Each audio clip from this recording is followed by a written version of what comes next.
coelomates. Coelomates are those organs that don't have any coelom, means they don't have any body cavity. And coelomates, they have a false body cavity, and coelomates, they have true body cavity. Now these phylums, Porphyra is a coelomate, Coelenterata is also a coelomate, Palaeohelminth is coelomate, and Aschelminth is coelomate. And rest they are all coelomates. Coelenterata is also known as Cnidaria, and Aschelminth is also known as Nematohelminthes or Nematoda. Now another criteria is the presence of germinal layers. Germinal layers may be defined as the layers of cells which are developed during the embryonic development. And based on the presence of number of germinal layers, organs are of two types.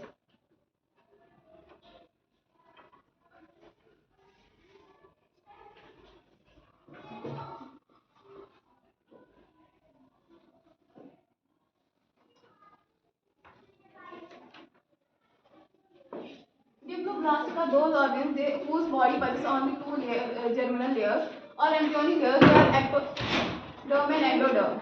And triploblastic organs are those organisms whose body consists of body cavities, that is endoderm, mesoderm and ectoderm. Now these first two phylum, they are diploblastic and rest are triploblastic. So now let us get to the examples.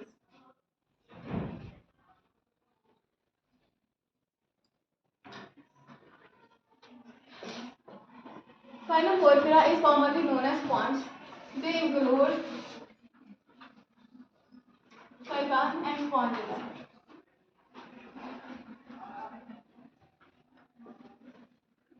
Coelenterata, also known as Cnidaria, includes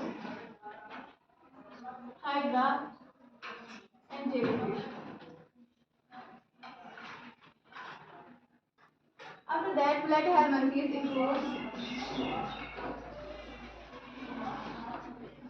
liver tube and planaria.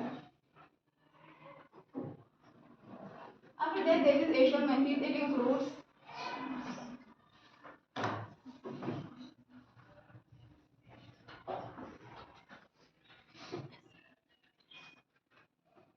roundworm and hookworm. After that, Annelida includes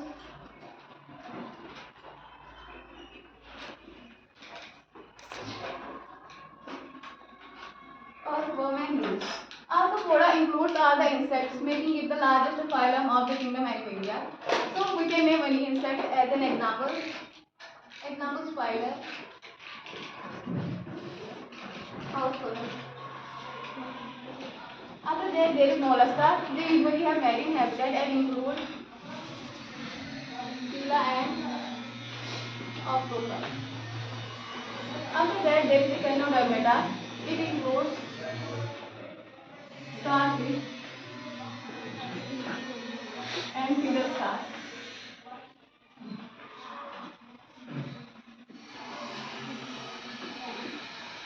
After that, there is Hemichordae and Chordata.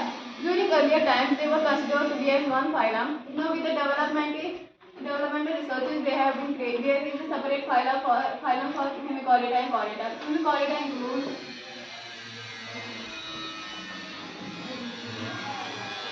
Melanoglossus and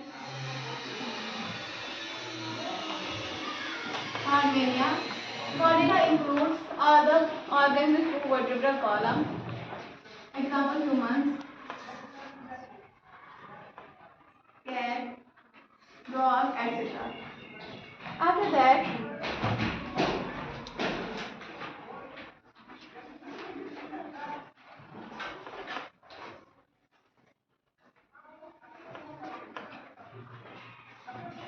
this phylum Chordata is further divided into 5 classes. They are Pisces, Amphibians,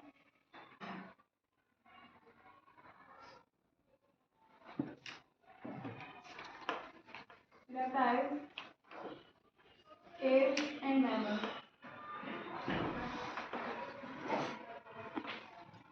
These 5 classes also have some basic differences between them. We can learn them out easily. First one is habitat. So Pisces Pisces usually have aquatic habitat because they are cold-blooded, which means their bodies can survive up to certain amount of temperature, which is low, usually low. They can't survive in warm temperature. Amphibians are also cold-blooded. Reptiles are also cold-blooded. Aves are warm-blooded. Even their body can survive the warm temperatures. Mammals are also warm-blooded. After that, there is the fertilization. What kind of fertilization occurs in their body? In Pisces, there is usually external fertilization, and in amphibians, there is usually external fertilization. In reptiles, there is internal fertilization, and in apes and mammals, there is also internal fertilization.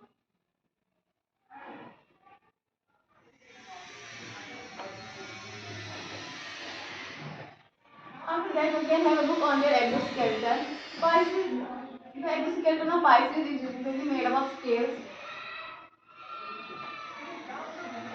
Amphibians, their exoskeleton is made up of soft skin, and the exoskeleton of reptiles is made up of ectodermal scales.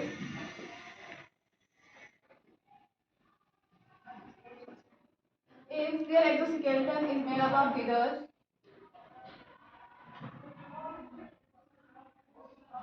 Mammals, their exoskeleton is made up of hairs. Now let us get to the examples. Pisces include trigon and torpedo. Amphibians include frog,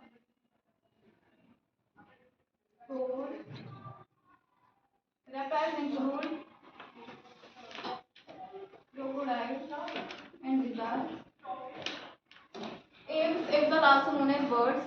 They include ostrich and pigeon. Mammals.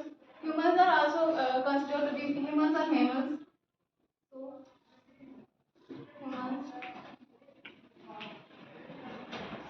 cat, dog, etc. So this was all about the kingdom Animalia, its phyla, and the classes of phylum Chordata.